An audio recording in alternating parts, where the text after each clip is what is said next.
मेरे डैड को बोला गया 3 लड़कियां हैं आपके, मत पढ़ाइए। तो मम्मी ने कहा नहीं, मुझे मेरी लड़कियां हैं और वो मेरी प्रॉब्लम नहीं है, वो मेरा स्ट्रेंथ है। तो मैं जो है अपनी लड़कियों को पढ़ाऊंगी, आपको साथ देना है दीजिए या ना दीजिए। वुमेन एंटरप्रेन्योर्स के साथ एक इशू रहता है, they are labelled as too ambitious. आप कुछ भी कर लो, समाज बोलेगा ही आपको। मैं शादी के बाद एमबीए किया है मैंने, और मुझे बहुत बाइकॉटेड फील होता था क्योंकि मैं सिंदूर लगाती थी उस वक्त, मुझसे बात नहीं करते थे। आज वही लोग कहते हैं we are very proud Shweta कि तुम हमारी क्लासमेट थी। ना आईआईएम की ज़रूरत है, ना आईआईटी की ज़रूरत है, ना आपको ऑक्सफोर्ड या स्टैनफोर्ड की ज़रूरत है। आपको किस तरह की और मुश्किलें झेलनी पड़ी? मुझे यहाँ तक पूछा गया है कि आप लेट नाइट मीटिंग्स में बैठ पाओगे कि नहीं बैठ पाओगे। You know what kind of socialising those are. एक ऐसा बिलीफ या कमेंट जो अक्सर सुनने को मिलता था जिसे आपने अनलर्न किया आगे बढ़ने के लिए। तुम नहीं कर पाओगी, छोटे शहर से हो, ज़्यादा कर नहीं पाओगी, समय बताएगा। आके ना मेरे सामने ही बोलोगे कि ये मदद करो। जब चीज़ें आपके खिलाफ जाती हैं, और ये उन तमाम लोगों के लिए है जो सुन रहे हैं, तो क्या करना चाहिए? मैं बोलूँगी बिजनेस में स्पिरिचुअलिटी बहुत ज़रूरी है। मैंने अपनी लाइफ में 4 से 5 बार प्रेजेंस महसूस की है ईश्वर की। आपकी लाइफ का वो टर्निंग पॉइंट क्या था? वो एक जो धोखा मिला मुझे, उसने मुझे अंदर से तोड़ दिया। वेट गेन हुआ, मेंटल ब्रेकडाउन इतना गंदा हुआ। सबने मुझे बोला कि अब तुम्हारा करियर खत्म। अगर आप भी जिंदगी में कुछ नया और बड़ा करने का सपना सोच रहे हैं तो ये बातचीत और पॉडकास्ट जरूर देखिए।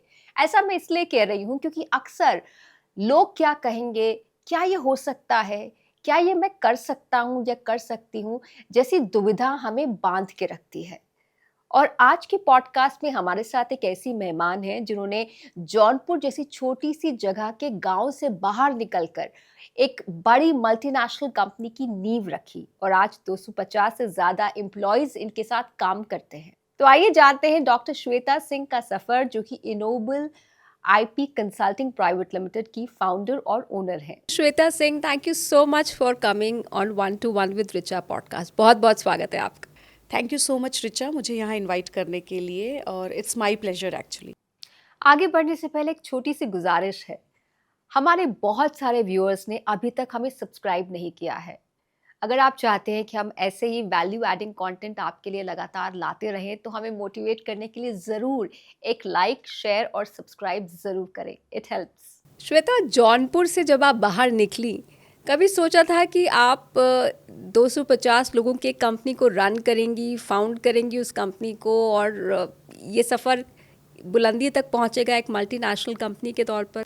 पहली बात तो जौनपुर से बाहर निकलने का भी नहीं सोच पा रहे थे हम लोग, बट ये एक सपना था कि ये नहीं कि यहाँ से बाहर निकलना है, बट कुछ अलग करना है, ताकि जो मेरे पेरेंट्स ने हम पे मेहनत की है, एक ऑर्थोडॉक्स मैं बोलूँगी सोसाइटी को छोड़ के, उसके अगेंस्ट जाके, राइट, हम पे जितनी मेहनत की है, तो जो सफ़र है वो बहुत इजी नहीं है, बट सोचा तो था कि कुछ करना है और अलग करना है। तो जब आपने कहा कि ये नहीं सोचा था कि जौनपुर से बाहर भी जाना है, तो कभी वो मोमेंट्स आए कि लोग क्या कहेंगे? उससे ज़्यादा मुझे सोचवाया गया थ्रू माई पेरेंट्स, मेरे डैड खास करके, कि लोग क्या कहेंगे। और ये उनकी गलती नहीं थी क्योंकि उनकी कंडीशनिंग वैसे ही हुई है सोसाइटी में। सो लोग क्या कहेंगे मोमेंट्स मेरी लाइफ में मेरे डैड के थ्रू ज़्यादा आए, रादर मेरी माँ के थ्रू आने से मेरे डैड के थ्रू ज़्यादा आए। फॉर एग्ज़ाम्पल, मैंने एक बार, बहुत छोटा सा एग्ज़ाम्पल है ये, मैंने एक मूवी देखी और उसमें बहुत प्यारा सा एक सूट पहना था एक्ट्रेस ने, और मैंने वो सूट अपनी मॉम से ज़िद करके सिलवाया, और दुपट्टा मैंने पूरा गले में ऐसे लेके रखा था, और स्टेशन पे मेरे डैड मुझे लेने आए, और मेरी डैड वाज लाइक, ये क्या दुपट्टा यहाँ रखी हो, आगे करो, लोग क्या कहेंगे तुम्हें, एक मास्टर की लड़की हो तुम, प्रोफेसर की लड़की हो, लोग क्या कहेंगे तुम्हें। और मैंने सोचा, मैं हमेशा डैड से ही कहती थी वो 4 लोग कहाँ हैं। इनफैक्ट मैं आज भी अपने डैडी से पूछती हूँ, जब उनको फ़ोन करते हैं लोग, कहते हैं अपनी बेटी से कहिए मेरे रिलेटिव का ये करवा दे, मेरे बेटे का ये करवा दे, मुझे हेल्प कर दे। तो मैं डैडी से कहती हूँ वो 4 लोग अब कहाँ गए डैडी, हम ढूंढते रह गए पूरी सोसाइटी में कि वो 4 लोग क्या बोलेंगे, और मुझे आज तक मिले नहीं। इसी तरह से एक आपको बहुत कॉमन एग्जाम्पल देती हूँ मैं। मेरे डैड को बोला गया 3 लड़कियां हैं आपके, मत पढ़ाइए, क्योंकि बहुत हायर एजुकेशन मत करिए, पढ़ाना है आराम से एक लोकल स्कूल में पढ़ाइए, क्योंकि लड़कियां हैं, आपको शादी करनी है। तो मेरे डैड और मॉम में ये बहुत, जो मेरी मॉम स्टोरी बताती हैं, कि बहुत बहस हुआ। फिर डैडी ने कहा नहीं, जो परिवार कह रहा है हमें वही करना है, क्योंकि हमारी जॉइंट फैमिली है। तो मम्मी ने कहा नहीं, मुझे मेरी लड़कियां हैं और वो मेरी प्रॉब्लम नहीं है, वो मेरा स्ट्रेंथ है। तो मैं जो है अपनी लड़कियों को पढ़ाऊंगी, आपको साथ देना है दीजिए या ना दीजिए। सो ये भी एक लोग क्या कहेंगे मोमेंट था जो मेरी मदर ने हमारे लिए फ़ाइट किया, क्योंकि आज वही लोग कहते हैं वाओ कि आपने क्या काम किया अपनी लड़कियों के लिए।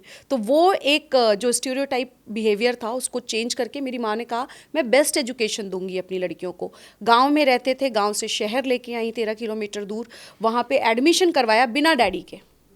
जबकि आपके फादर एक टीचर थे। मेरे फादर एक टीचर थे। सोसाइटी, क्योंकि मैं बिलोंग करती हूँ राजपूत फैमिली से, गांव से बिलोंग करते हैं, बेसिक बेस हमारा तो विलेज ही है, राइट। वहाँ से बिलोंग करते हैं। वहाँ लोगों ने कहा, बड़े पापा ने, सब ने कहा कि पढ़ाओ नहीं ज़्यादा, हम यहीं पे गांव में एडमिशन करा देते हैं, क्योंकि शादी करना है, दहेज के लिए पैसे जमा करने, कैसे करोगे, एक टीचर ही तो हो तुम। तो वो सारी चीज़ें लोग क्या कहेंगे मोमेंट ही है, बिकॉज वो मेरे डैड को और मॉम को फेस करना पड़ा। बट वो शायद वो मेरी मॉम से ही मुझे आया है कि सुनो नहीं क्या करना है, तुम जानते हो तुम्हें क्या करना है। आई थिंक ये बड़ी अच्छी स्टोरी है, क्योंकि बहुत सारे लोग जो टियर 2 टियर 3 से आते हैं या जौनपुर जैसी जगहों से आते हैं, आंखों में बहुत बड़े सपने होते हैं, लेकिन कहीं ना कहीं ये जो बेड़ियाँ होती है ना समाज की, जैसे लोग क्या कहेंगे, हम ये कर पाएंगे या नहीं, क्या ये पॉसिबल है, मुमकिन है या नहीं, ये बहुत सारे लोगों को आगे बढ़ने से रोक लेती है। बहुत बहुत ज़्यादा है ये रिचा, बिकॉज मुझे याद है मेरे डैड साइकोलॉजी के प्रोफेसर रिटायर हुए, और साइकोलॉजी से लोग कहते हैं आप ब्रेन रीड कर सकते हो। मुझे बहुत सारा चीज़ मेरे ख्याल से जेनेटिक मेरे डैड से भी मिला कि मैं बहुत जल्दी लोगों को समझ लेती हूँ। मैं अगर किसी को प्यार करती हूँ बहुत, और आपका नेचर मुझे समझ में, लेकिन आपको बहुत मानती हूँ, तो मैं कभी बोलूँगी नहीं आप कैसे हो। लेकिन उसके बावजूद साइकोलॉजी के प्रोफेसर टीचर होके उसके बावजूद भी मेरे पिताजी को समाज का बहुत डर था कि समाज क्या कहेगा।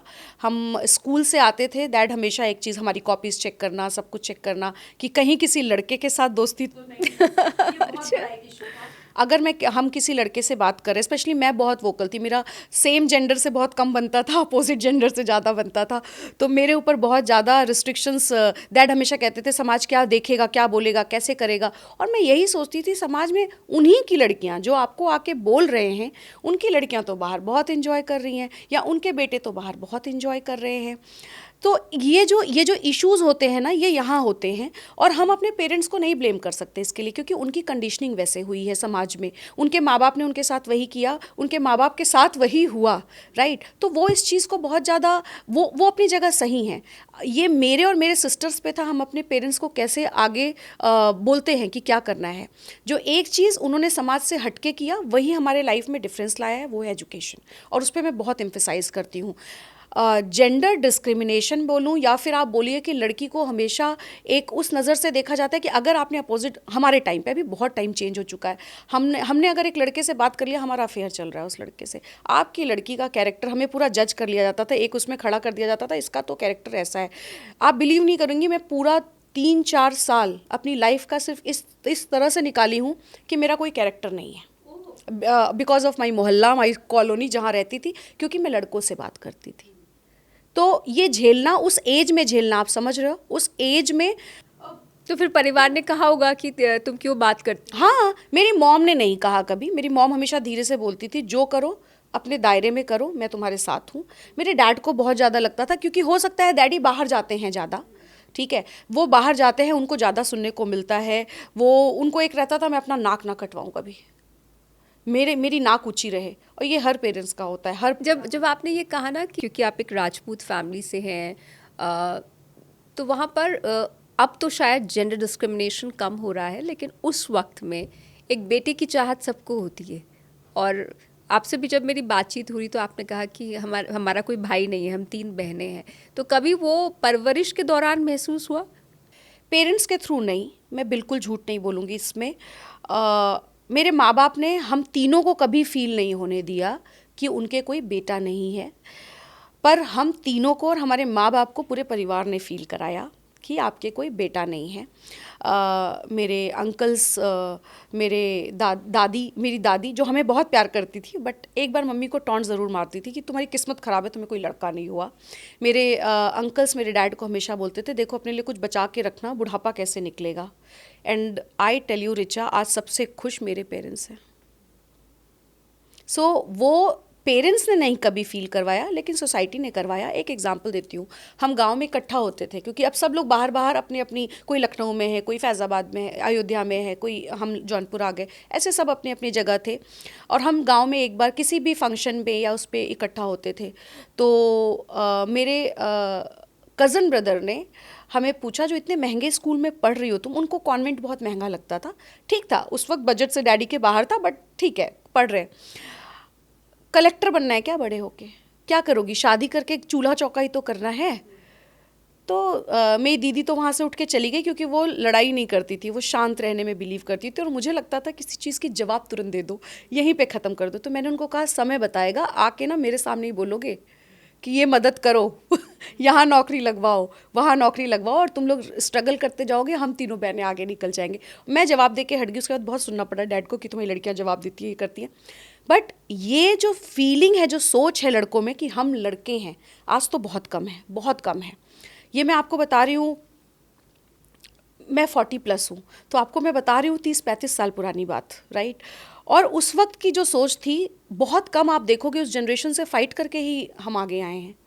तो ये सोच कभी नहीं ख़त्म होती है। लड़कियां आज भी है, ये सोच आज के डेट में भी है, जौनपुर में भी है, कम हो गया है, लेकिन है ये सोच कि अरे इनकी तो लड़कियां हैं।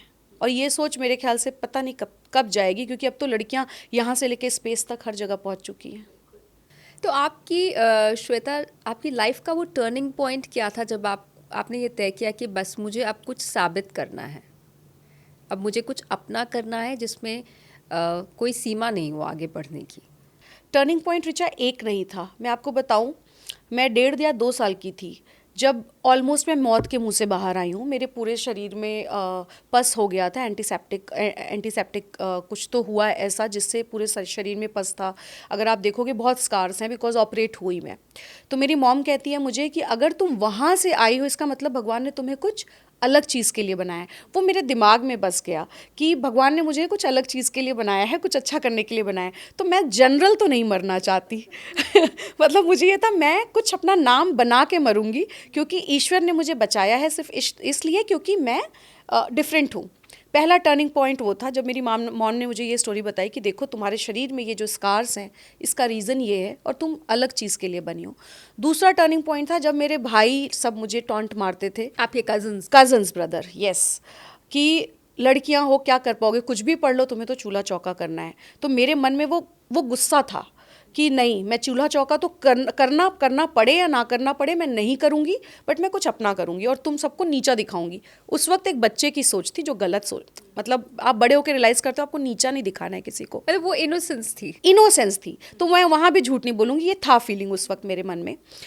फिर नेक्स्ट टर्निंग पॉइंट आया जब मेरा जो है, मेरी शादी बहुत कम एज में हो गई। I was 21, I got married, और मुझे ऐसा लगा, सबने मुझे बोला कि अब तुम्हारा करियर ख़त्म, क्योंकि शादी, और आपको भी पता है इस सोसाइटी में शादी का मतलब एक माना जाता है, कहा जाता है, बहुत कम वुमेन वहाँ से उस बंधन से खुद को खींच पाती कि अब आपका करियर ख़त्म। मैंने सिर्फ ग्रेजुएशन किया था, मुझे पता नहीं था मैं इतना पढ़ पाऊँगी, बट मेरी पहली शर्त मेरे हस्बैंड से यही थी कि आप मुझे किसी चीज़ में रोकोगे नहीं, मुझे आप पढ़ाई करने दो, मैं खुद एजुकेशन लोन लेके पढ़ूंगी, और मुझे 10 साल दे देना। अगर कुछ डिफरेंस आया तो ठीक है, नहीं तो फिर जैसे आप कहोगे I will do a simple job, क्योंकि येस हम मिडिल क्लास है तो हमें दोनों को अर्न करना ज़रूरी है, और रजनीश को भी, मेरे हस्बैंड को भी हाउसवाइफ नहीं चाहिए थी। तो मैंने कहा ठीक है मैं जॉब करूंगी, और वो 10 साल मुझे दिए गए। तो ये जो 3-4 पॉइंट्स थे ये बहुत मेजर थे, बिकॉज आपको बताऊँ ये सबकी लाइफ में होता है, जब आप सोसाइटी से सुनते हो ना तो वो कहीं ना कहीं हर्ट करता है। अब वो आप पे डिपेंड करता है आप उसको किस तरह से मोल्ड करते हो। मैंने मेरे गुस्से को मेरा सबसे बड़ा पावर बनाया, जो अंदर मेरे था कि मैं किसी को कुछ बोल नहीं पा रही हूँ। एक ऐसा बिलीफ या कमेंट जो अक्सर सुनने को मिलता था जिसे आपने अनलर्न किया आगे बढ़ने के लिए? तुम नहीं कर पाओगी, तुम नहीं कर पाओगी क्योंकि छोटे शहर से हो। जब छोटे शहर में थी तो तुम नहीं कर पाओगी क्योंकि लड़की हो, शादी हो जाएगी। तो मैंने अपने आप को हमेशा ये चीज़ बताया, खुद को बोला। और आज जिसको लोग मैनिफेस्टेशन कहते हैं, मैं उसको शुरू से शायद अपनी लाइफ में रखी हूँ। मैं शीशे के सामने खड़ी होती थी रिचा और हमेशा बोलती थी श्वेता तुम सबसे खूबसूरत हो और तुम सबसे ज़्यादा अच्छा काम करोगी, सबसे ऊंचाई पे जाओगी। तो मैं उस वक्त से आइडियोलॉजी एक अपना डिफरेंट रखा, कोई ना कोई आइडियल रखा मैंने अपनी लाइफ में हमेशा किसी को। और इंदिरा नूई मेरी शुरू से आइडियल रही, किरण बेदी मेरी शुरू से आइडियल रही। उस वक्त किरण बेदी ज़्यादा होता था, मेरे डैड हमेशा एग्जाम्पल। कुछ दिन पहले किरण बेदी हमारे पॉडकास्ट में आई थी। That's really good. कुछ साल पहले मुझे उनके हाथ से अवार्ड मिला था, नारी शक्ति अवार्ड। सो वो मोमेंट मेरा बहुत बहुत अमेजिंग था, क्योंकि बचपन से पिताजी के थ्रू भी उन्हीं का नाम सुनते आते थे। तो वो मैं हमेशा शीशे के सामने खड़ी होकर खुद को कहती थी कि तुम सबसे अच्छी हो, तुम सबसे बड़ा काम करोगी और तुम करोगी, वो तुम पे ट्रस्ट रखना है। तो ये जो पहले ये बात होती थी कि तुम कर नहीं पाओगी, तुम लड़की हो, शादी हो जाएगी। जब शादी हो गई तो थोड़ा सा फैमिली की तरफ से, इलॉज की तरफ से भी था कि परिवार कौन देखेगा, बच्चा कौन देखेगा, कैसे होगा। फिर जब मैं कॉलेज में गई, आप बिलीव नहीं करोगे, मैं शादी के बाद एमबीए किया है मैंने, और मुझे बहुत मतलब बाइकॉटेड फील होता था, क्योंकि मैं सिंदूर लगाती थी उस वक्त, और लोग कहते थे कि मुझसे बात नहीं करते थे क्योंकि मैरिड हूँ। स्पेशली लड़के लोग भी नहीं और लड़कियां भी नहीं, क्योंकि उनको लगता था शायद मैरिड हूँ या वो मैं उनके सर्कल में नहीं आऊँगी। आज वही लोग कहते हैं we are very proud Shweta कि तुम हमारी क्लासमेट थी। तो मैं 2 साल एमबीए भी मैंने किया है, सिर्फ 2-3 लोग ही मुझसे बात करते थे ढंग से। वो भी एक मैंने काटा, मैंने अनलर्न उस चीज़ को भी किया कि नहीं, किसी का अफेक्शन या डी अफेक्शन मुझे फ़र्क नहीं पड़ना चाहिए। उसके बाद जब मैंने बिजनेस काम शुरू किया, अपना मतलब करियर शुरू किया विद जॉब्स, लोगों ने कहना शुरू किया कि छोटे शहर से हो, ज़्यादा कर नहीं पाओगी, तो जहाँ पे हो वहीं पे रहने की कोशिश करो। बिज़नेस शुरू किया, लोगों ने कहा नहीं सक्सेसफुल हो पाओगी। 2 चीज़ें, क्योंकि आप एक माँ हो, आप उतना टाइम नहीं दे पाओगी। दूसरी चीज़, छोटे शहर से हो, आपको बड़े शहर में कैसे बिज़नेस रन करना है, क्या करना है, उसके लिए आपको पर्टिकुलर जगह से पढ़ाई करना ज़रूरी है, पर्टिकुलर जगह से एक्सपोजर लेना ज़रूरी है, नेटवर्किंग ज़रूरी है। नेटवर्किंग मैं आज भी मानती हूँ मेरी लाइफ का टर्निंग पॉइंट है नेटवर्किंग। लेकिन उसके लिए कोई ऑक्सफोर्ड से पढ़ के आने की ज़रूरत नहीं, आईआईएम आईआईटी की ज़रूरत नहीं है। नहीं है। ना आईआईएम की ज़रूरत है, ना आईआईटी की ज़रूरत है, ना आपको ऑक्सफोर्ड या स्टैनफोर्ड की ज़रूरत है। वो आपके यहाँ है और यहाँ है, आपको खुद की ज़रूरत है वो मिलने की। तो ये जो टॉन्ट्स हैं या फिर आपने जो बोला लाइफ टर्निंग, वो बचपन से कुछ ना कुछ रहे हैं। लेकिन for present generation I will tell you that everyone in your life, there are very few supporters. If I have thousands of people whom I'm meeting, only there are 2 or 3 supporters of me who will actually come and say हम आपके साथ खड़े हैं। मैं उसकी भी आपको ज़रूरत नहीं है, खड़े हो ना हो आप अपने साथ खड़े हो। तो आपको हर चीज़, हर फेज़ पे लाइफ के, हर साल आपके लिए नया फेज़ है। आपको जो चीज़ें आपके लिए सही हैं आप उसको लो, जो चीज़ें नहीं हैं आप उसको अनलर्न करके खुद अपनी एक लर्निंग बनाओ। Believe in yourself whether others do और not. Yes, that is the key factor for your success. जैसा आपने कहा कि जब आपने बिजनेस शुरू किया तो बहुत लोगों ने कहा कि आप नहीं कर पाएंगी। तो as a women business leader, अब आप उस मुकाम पर हैं where you are a business leader, एक महिला होने के नाते आपको किस तरह की और मुश्किलें झेलनी पड़ी? As an entrepreneur, as an leader, आपका लीडर आप बनते हो with process, but as an entrepreneur आप 50% प्रॉब्लम्स आपकी वुमेन होने के कारण होती है, 50% नॉर्मल सबकी होती है। फंड रेज करना सबको है, फाइनेंशियल्स मैनेज करना सबको है, आता कितना है नहीं आता है वो सबका है। लेकिन वुमेन आपको जज किया जाता है। वुमेन से ज़्यादा मैं मदर भी हूँ। सो मदर एंटरप्रेन्योर्स को, मदरप्रेन्योर्स जिनको कहते भी हैं आज की डेट में, उनको और जज किया जाता है। सबसे पहला जो है वो है ट्रस्ट। लोग आप पे ट्रस्ट ही नहीं कर पाते। टचवुड रिचा, मैंने आज तक फंड रेज नहीं किया, बट मैंने ट्राई नहीं किया कभी, और मुझे करना नहीं अभी अपने सर्विस इंडस्ट्री बिजनेस में। बट मुझे हमेशा ये क्वेश्चन किया गया दैट आप एक मदर हो, ठीक है आपने मैरिज के बाद पढ़ाई की, जॉब किया, बिजनेस स्टार्ट किया, पर मदर हो, क्या आप कर पाओगे? मेरा सबसे पहला आंसर ये होता था, जो अभी बहुत पुराना आंसर हो गया है, कि मैं अगर एक ज़िंदगी इस दुनिया में ला सकती हूँ तो मैं कुछ भी कर सकती हूँ। नहीं, आप बच्चे के प्रति आप कैसे उसको छोड़ोगे? मेरे डैड भी मुझे कहते थे बच्चा बिगड़ जाएगा। मेरा बेटा कोई बिगड़ा नहीं है आज, कोई कुछ नहीं हुआ उसको, वो बहुत सेंसिबल है। सो मुझे ऐसा लगता है कि जज करना एज अ वुमेन और मदर, वो सबसे पहला। मुझे यहाँ तक पूछा गया है कि आप लेट नाइट मीटिंग्स में बैठ पाओगे कि नहीं बैठ पाओगे, आप हमारे साथ बैठ के डिनर करोगे, मतलब बहुत डिफरेंट तरीके से पूछा गया मुझे चीज़ों के लिए. Late night socialising. Late night socializing, yes. And you know what kind of socializing those are. And I strictly said that if it is for business, I would definitely, it's something which is waste of my time, I won't. Because for me there is no shortcuts in life. मुझे मेहनत करना बहुत पसंद है. मैं 4 number हूँ यार. मैं जब तक मेहनत नहीं करूँगी भगवान मुझे कभी आगे नहीं बढ़ाएगा. सो मुझे मेरा यही था कि मुझे सक्सेस, मुझे दिमाग में है मेरे कि मुझे सक्सेस, बहुत मेहनत करूँगी तभी सक्सेस आएगा. सो वुमेन एंटरप्रेन्योर होने का अभी बहुत चेंज हो गया रिचा, बहुत चेंज हो गया है. आई थिंक एक वुमेन एंटरप्रेन्योर्स के साथ एक ये भी इशू रहता है कि अगर वो अपने काम के प्रति बहुत सिंसियर हैं और मदर्स हैं तो they are labelled as too ambitious, और अगर वो अपने फैमिली को लेकर बहुत ज़्यादा सिंसियर हैं तो they are labelled as not too aggressive with their work. आप कुछ भी कर लो समाज बोलेगा ही आपको. आपने खुद ही आंसर दे दिया कि आप कुछ भी करो क्वेश्चन मार्क आएगा. एम्बिशियस, मुझे लोग बोलते हैं कि बहुत एम्बिशियस हो, अपना परिवार और अपना बच्चा ध्यान नहीं रख रही हो. सी, जो माँ होती है ना, जानवर जो बच्चा पैदा करता है ना वो भी अपने बच्चे को नहीं छोड़ता. हम तो इंसान हैं. तो मेरा एम्बिशन अगर मेरे बेटे में ट्रांसफ़र होगा, राइट, वो उसके लिए अच्छा है. जब वो एक हार्ड वर्किंग और दिन रात वर्कहोलिक मॉम को देखेगा तो उसको पता चलेगा कि काम करने से ही आप सक्सेसफुल होते हो. सो मुझे एम्बिशियस बोला गया. मैं अगर घर में बैठती तो शायद मुझे बोला जाता, देखा हमने बोला था तुम कुछ नहीं कर पाओगी. तो मुझे पता था दोनों तरफ से सुनना है. एम्बिशन, मैं सारी महिलाओं को यहाँ बताना चाहूँगी, इज़ वेरी गुड. आप एम्बिशन होके ना, आप एम्बिशियस होना एक पॉजिटिव साइन है. अगर आप नहीं होना अपने लिए, अपनी लाइफ के लिए एम्बिशियस नहीं हो तो आप कुछ नहीं कर रही हो. तो ये बहुत इम्पॉर्टेंट है. और आपको पता है हम औरतों को, हम महिलाओं को एज अ वुमेन हमें डबल एफर्ट डालना पड़ता है. और हम डालते हैं खुद को प्रूव करने के लिए. क्यों डालते हैं? आप नॉर्मल करो ना. हम खुद को प्रूव करने के लिए इस काम में हम मर्द से बेटर हैं. आप वैसे ही बेटर हो. मैं बता रही हूँ आपको, किसी भी काम में आप मेल स्पीसीज से बेटर हो. आपको डबल एफर्ट डालने की ज़रूरत नहीं है. मैंने भी ये गलती की है. मुझे लगता है कि समाज क्योंकि आपको एक नज़रिए से देखता है, इसलिए महिला को खुद को साबित करने की ज़रूरत महसूस होती है. पर जैसा आपने कहा कि ज़रूरत है नहीं. पर इसका एक दूसरा पहलू ये है श्वेता कि जब आप एक बिज़नेस चलाती हैं या कोई भी शख्स एक बिज़नेस चलाता है, अगर वो मेल है और वो सख्त फैसले लेता है तो उसे असर्टिव लीडर कहा जाता है. और जब एक महिला एंटरप्रेन्योर सख्त फैसले लेती है तो उसे बॉसी कहा जाता है. क्या आपके साथ कभी ऐसा हुआ? मुझे आज भी बोला जाता है मैं बहुत बॉसी हूँ. इनफैक्ट मेरे ही ऑर्गेनाइजेशन में, बिकॉज मेरे यहाँ बहुत मैंने ओपन डोर पॉलिसी रखी है. मैं येस मैम वाली तो फीमेल हूँ नहीं. मुझे येस मैम वाला ना लीडर बनना ना एंटरप्रेन्योर बनना.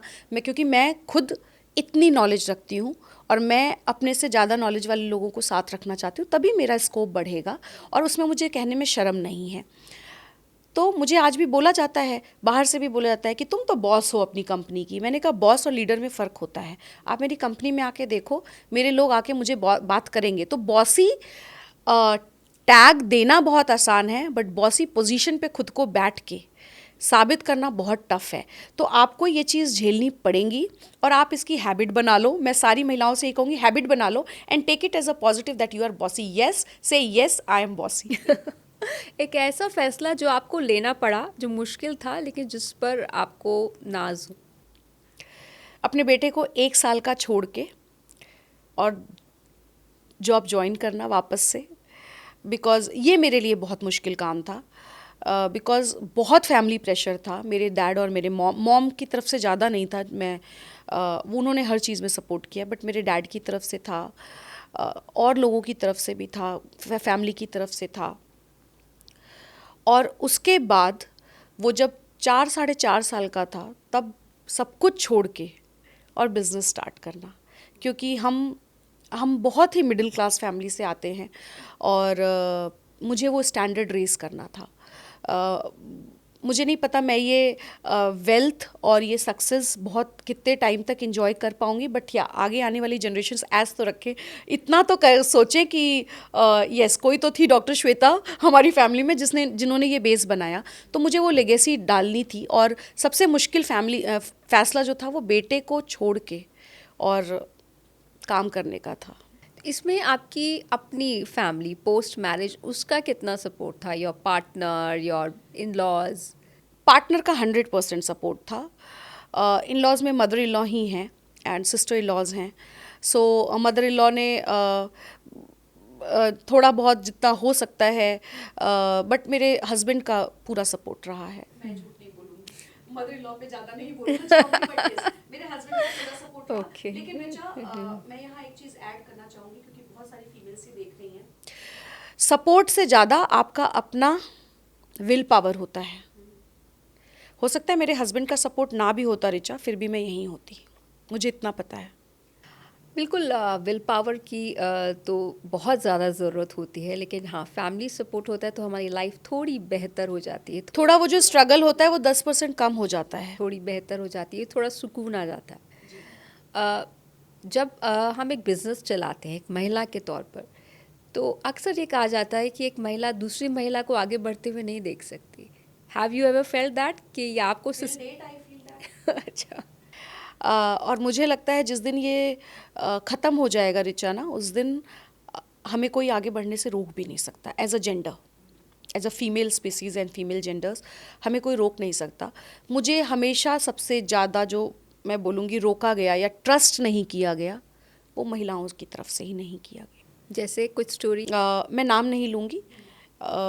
मैं एक कंपनी, एक ऑर्गेनाइजेशन में गई और वहाँ महिला डायरेक्टर थी, और हम बैठ के डिस्कस कर रहे थे, और मैंने मैडम से कहा कि आप मेरा प्रपोज़ल देखिए एक बार, और आपको अच्छा लगेगा। सो शी सेड कि तुम कर कैसे पाओगी, तुम्हारे बारे में तो मैंने बहुत उल्टी सीधी खबरें सुनी हैं, और तुम कर लोगी इसको, are you sure? And I was like, madam आप खुद फीमेल हो, तो एक बार आप इस चीज़ को इग्नोर करो, मेरे बारे में क्या सुनी। तो उनका वर्ड था, फिर फीमेल कार्ड खेलने आई हो क्या यहाँ?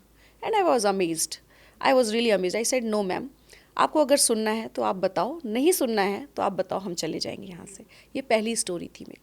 दूसरी, मैं फिर नाम नहीं लूँगी, मेरी अच्छी कलीग थी, colleague in the sense work place पे नहीं, बट हम साथ में वो फ्रीलांसिंग करती थी और मैं उनको सपोर्ट करती थी काम देने में। उन्होंने भी अपनी कंपनी शुरू की, और मैंने उनसे कहा कि हम साथ में करते हैं, बट समहाउ हमारी आइडियोलॉजी मैच नहीं कर रही थी। Then she called me one day and said कि आज मैं किसी कॉन्फ्रेंस में गई थी और तुम्हें पता है कितनी ख़राब बातें तुम्हारे बारे में हो रही। मैंने कहा कोई बात नहीं है, इट्स ओके, मुझे कोई फ़र्क नहीं पड़ता है क्योंकि मैं सुनती नहीं हूँ। सो शी सेड कि हाँ, लोग कह रहे थे कि you use your beauty to get business.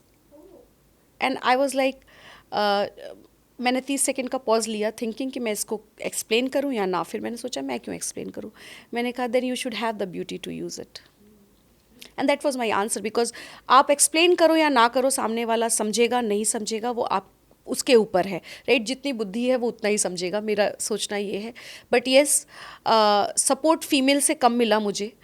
आज मैं जो हूँ उसमें मेल फोर्स का ज़्यादा रोल है। जब आपने ब्यूटी की बात की, तो अभी एक सर्वे हुआ था जिसमें ये सामने आया है कि जो वेल ग्रूम्ड वुमेन होती हैं कॉर्पोरेट्स में काम पर, women who do makeup or are well groomed to say at workplace, they are more trusted, उन पर ज़्यादा भरोसा किया जाता है, चाहे वो मेल्स हों या फीमेल्स हों, and they get better avenues आगे बढ़ने के लिए, उन्हें अपने करियर में भी आगे बढ़ने के बेहतर मौके मिलते हैं। आपको लगता है कि ऐसा है? अच्छा दिखना ज़रूरी है काम पर? Good looking women have an advantage? Say beauty have different definition, right? कुछ लोगों की नज़र में मैं और आप ब्यूटीफुल हैं, कुछ लोगों की नज़र में हम नहीं ब्यूटीफुल हैं। सो ब्यूटी हैज़ डिफरेंट, वो बोलते हैं ना beauty lies in the eyes of beholder, वो बिल्कुल सही है। बट प्रेजेंटेबल दिखना मैं मानती हूँ बहुत ज़रूरी है, सिर्फ वर्क प्लेस पे नहीं, हर जगह, बिकॉज वो आपका सेल्फ मोटिवेशन बढ़ाता है। आप खुद नोटिस करना रिचा, जिस दिन आप अच्छे से वेल प्रेजेंटेबल होके निकल रहे हो शीशे में देख के खुद को, आपका कॉन्फिडेंस बाहर बढ़ा रहता है। जिस दिन आप जल्दी जल्दी कुछ भी करके निकल रहे हो, उस दिन आपका कॉन्फिडेंस अलग रहता है। कॉन्फिडेंस मैं 100% मानती हूँ नॉलेज से आता है, बट आप जितने अच्छे से खुद को प्रेजेंट करते हो वो आपका कॉन्फिडेंस, आपका खुद का कॉन्फिडेंस बढ़ाता है, इसलिए आपको लगता है कि सामने आपको ज़्यादा ट्रस्ट मेल या फीमेल से मिल रहा है। बट ब्यूटी से किसी को प्रमोशंस और एवेन्यूज़ बढ़ते हैं, ये गलत है। आपके सेल्फ कॉन्फिडेंस से बढ़ता है, और जब कॉन्फिडेंस रहता है ना, आप खुद को प्रेजेंट भी इतने स्मार्टली करोगे। Makeup is not an option, but good dressing sense, good presenting your self nicely is the best thing. जब हम एक लीडर बन जाते हैं तो कहा जाता है कि इमोशनली आप अकेले हो जाते हैं, क्योंकि बहुत सारे लोग सोचते हैं कि हाँ, आपके पास सब कुछ है और आप वो शेयर नहीं कर पाते जो आप करना चाहते हैं। ये बहुत इम्पॉर्टेंट क्वेश्चन भी है आज के टाइम पे, ये बिल्कुल सही है। मैं जब छोटी थी मेरे बहुत फ्रेंड्स होते थे, लड़के लड़कियां सब मिला के बहुत फ्रेंड्स। मैं बहुत सोशल किड कही जाती थी, और आज भी मैं बहुत सोशल हूँ। आप मुझसे 10 मिनट बैठोगे, आपको लगेगा नहीं आप मुझसे पहली बार मिले हो। बट आज की डेट में जब आप, मैं अपना बता सकती हूँ, और मुझे लगता है ये होता है हमारे साथ जब आप एक मुकाम पे आ जाते हो। जब मैं पीछे देखती हूँ, कभी कभी बहुत फेज़ ऐसा रहता है। ऋचा, मैं डिप्रेशन से भी गुजरी हूँ। 4-5 साल मैं कोर डिप्रेशन में थी, because business loss, partnership loss. उसके बाद आज की डेट में जब मैं कभी कभी बहुत टेंस्ड होती हूँ या बहुत लो फील करती हूँ, जब मैं पीछे देखती हूँ, कोई नहीं है, राइट? बिकॉज आप पेरेंट्स से शेयर नहीं कर सकते, बहुत सारी चीज़ें आप शेयर नहीं कर सकते। आप फ्रेंड्स ढूंढते हो, आप अपने पार्टनर से भी नहीं शेयर कर सकते। इनफैक्ट इस रेस में आपका पार्टनर भी आपका सपोर्टर बन गया है, आपका फॉलोअर बन जाता है, या फिर वो भी आपको सिर्फ प्रेज करने के लिए बन जाता है कि बहुत अच्छा किया, बहुत अच्छा किया। बट कोई स्ट्रेंथ नहीं बन पाता, आपका इमोशनल स्ट्रेंथ नहीं बन पाता। तो जब आप पीछे मुड़ के देखते हो, आपके पास कोई नहीं है, you are all alone, and then again you have to come back to your wellbeing and say no, तुम तो तुम्हारे साथ खड़ी हो। वो एक बहुत बड़ा इशू है जो मैं अक्सर फेस करती हूँ। बिकॉज आप देखो, सक्सेसफुल अभी मैं, जो मैं चाहती हूँ वो नहीं हुआ है, बट येस, जो अचीव किया है वो मेरे लिए बहुत बड़ी सक्सेस है। सो इसका एक ये डिमेरिट है कि आप इमोशनली बहुत बहुत अलोन हो जाते हो, और आपको भी ज़रूरत है इंसान की जो आपकी बात सुन सके और सुन के आपको राय दे सके। इमोशनल, प्रोफेशनली बहुत लोग आपके साथ खड़े होंगे, बट पर्सनली इमोशनली बहुत रेयर होता है कि आपके साथ कोई खड़ा हो।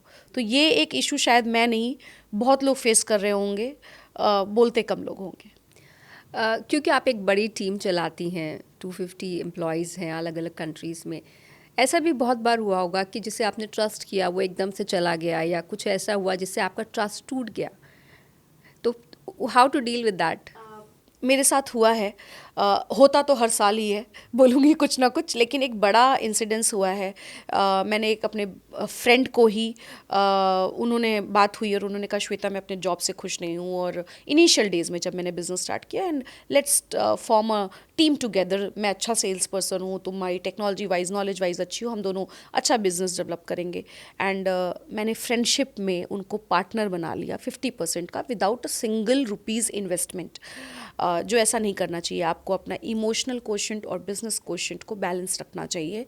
जब तक पैसा नहीं लगा होगा ना, स्किन इन द गेम क्या होता है, पैसा होता है, आपका आइडेंटिटी होता है, आपका स्किल होता है। तीनों में से अगर कुछ नहीं लगा है तो आप वो नहीं दिखाओगे मेरे बच्चे, क्योंकि मेरा बिजनेस मेरा बच्चा है, आप उस तरह से परवरिश नहीं करोगे। सो मैंने एक ये बहुत लाइफ का गलत डिसीज़न लिया था, जो टर्न आउट हुआ इतना बुरा, क्योंकि मैं इमोशनली इन्वेस्टेड थी उस बंदे में, मैं फाइनेंशियली इन्वेस्टेड थी उसमें, क्योंकि हमारी कंपनी में पैसा लग रहा है। वो एक जो धोखा मिला मुझे, उसने मुझे अंदर से तोड़ दिया। बिकॉज मैं बहुत इमोशनल पर्सन हूँ। मुझे यहाँ तक लोग बोलते हैं कि इतने इमोशंस वालों को बिज़नेस नहीं चलाना चाहिए, और मैं कहती हूँ जो इमोशनल होता है वो बिज़नेस बहुत अच्छे से रन करता है, क्योंकि टीम को बांध के रखता है। वो जो लॉस हुआ ना ऋचा, वो मेरा 4 साल मैंने कैसे झेला है मुझे पता है।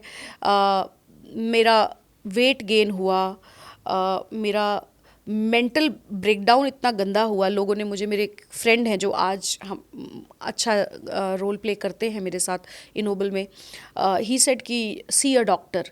आई सेड नहीं, जहाँ मैं मेडिकेशन पे गई ना, मैं पूरी ज़िंदगी मेडिकेशन पे रहूँगी। मैंने बड़े से बड़ा सदमा भी झेला है, मैं ये भी झेल जाऊँगी और खुद झेलूँगी।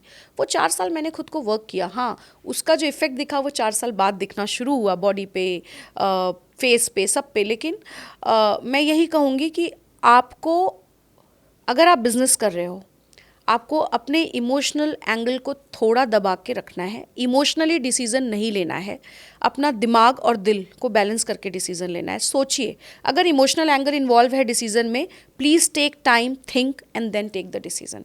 बिकॉज इमोशंस आपको इमीडिएट डिसीजन लेने को कहेगा, लेकिन दिमाग आपको कहेगा सोचो, तो आप वहाँ सोच के करो। और फिर भी अगर आप इमोशनल फ्रंट पे डिसीजन लेते हो, वो सक्सेसफुल होगा। मैंने उस टाइम पे सिर्फ इमोशनल फ्रंट पे डिसीजन लिया था। जब चीज़ें आपके खिलाफ जाती हैं, और ये उन तमाम लोगों के लिए है जो सुन रहे हैं, तो क्या करना चाहिए वापस अपनी राह पकड़ने के लिए? आपको सबसे पहले देखना है चीज़ें खिलाफ क्यों जा रही हैं। क्या आपने कुछ ऐसा एक्शन किया है जिसकी वजह से वो खिलाफ जा रही हैं? पहले तो उसके रूट कॉज को पकड़िए। एक रीज़न होगा कि सोसाइटी ज़बरदस्ती बोलती है, जैसे आपने बोला स्टोरी बताने को। आजकल मेरे साथ क्या हो रहा है, पिछले 2 साल से मुझे बोला जा रहा है तुम्हारे कॉम्पिटिटर ने ये बोला, तुम्हारे कॉम्पिटिटर ने वो बोला। मैं किसी की नहीं सुन रही हूँ। आपको पता है रिचा, मेरे सक्सेसफुल होने का सबसे बड़ा रीज़न मैं मेरी खुद की कंपटीशन रही। मैंने सोसाइटी में ये नहीं देखा, कभी बाहर जाके ये नहीं देखा मेरा बिजनेस कॉम्पिटिटर क्या कर रहा है, क्योंकि वो उनका चलाने का तरीका है, मेरे चलाने का तरीका क्या है। सो सबसे पहले आप वो रूट कॉज पकड़िए। अगर लोग सिर्फ बोल रहे हैं और आप उससे इन्फ्लुएंस होके गलत ट्रैक पे जा रहे हो, तो आप वापस आओ। आप क्या करना चाहते हो, अपने दिल और दिमाग की सोचो। अगर रूट कॉज आप खुद हो जिसके किसी एक्शन से ऐसा हुआ है, तो प्लीज़ गो बैक। एंड मैं बोलूँगी बिजनेस में स्पिरिचुअलिटी बहुत ज़रूरी है। Go back, listen to your दिल एंड दिमाग and think what you have done and how you can mend. मैं शिव भक्त हूँ, मैं शिव जी में बहुत बिलीव करती हूँ। जब भी कुछ गड़बड़ होता है, मैं शांत बैठ जाती हूँ। मैं पूजा नहीं करती, मैं झूठ नहीं बोलूँगी, घंटों पूजा नहीं कर पाती, हाथ जोड़ के चली आती हूँ ऑफिस। लेकिन जब कुछ ऐसा आता है, मैं सीरियसली आंख बंद करके सिर्फ यही प्रे करती हूँ कि मुझे आप रास्ता दिखाइए। I believe there is a supernatural power who guides us and it is, believe me, this is right. मैंने अपनी लाइफ में 4 से 5 बार प्रेजेंस महसूस की है ईश्वर की, और मुझे हमेशा गाइडेंस मिली है। तो आप जिसको भी मानते हो, इट्स नॉट मैं शिव को मानती हूँ, आप जिसको भी मानते हो, आप बस मानो there is a supernatural power who is guiding you. आप उस चीज़ में बिलीव करो और ख़ुद को शांत छोड़ दो, सोचो मत।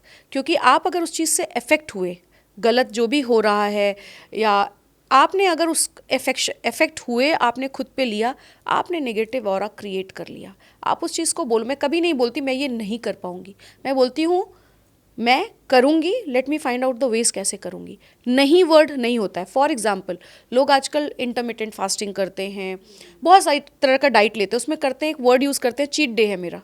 Cheat is a negative word, right. आप बोलो आज मेरा फन डे है, आज मैं कुछ भी खाऊंगा या खाऊंगी, राइट। चीट वर्ड आपकी बॉडी, क्योंकि मैं मानती हूँ, मुझे नहीं पता लोग कितना, मैं मानती हूँ आपका हार्ट और सोल वो वर्ड्स जो आप बोल रहे हो ना, वो सुन रहा है। Power of words. उसके अकॉर्डिंग आप एक्ट करना शुरू कर देते हो, क्योंकि अंदर से जो एक्ट होगा वही बाहर होगा। So better what you speak, your word should be always optimistic, positive. And आप जो भी सुनो, जो भी करो, वो हमेशा एक पॉजिटिव डायरेक्शन में होना चाहिए। एडवर्स कंडीशन में शांत बैठ जाओ और खुद को देखो आपने क्या एडवर्स, उसको आप कैसे उस सही कर सकते हो, क्योंकि आप ही हो जो सही कर सकते हो। Thank you so much Shweta for sharing so many insights. आपने अपनी स्टोरी, अपने सफ़र के बारे में बहुत कुछ ऐसा बताया जो मुझे लगता है कि हमारी ऑडियंस के लिए बहुत सारे अच्छे टेक अवेज और लेसन्स देकर जाएगा। बहुत बहुत धन्यवाद। Thank you so much Richa, यहाँ बुलाने के लिए, और मुझे भी बात करके बहुत मज़ा आया।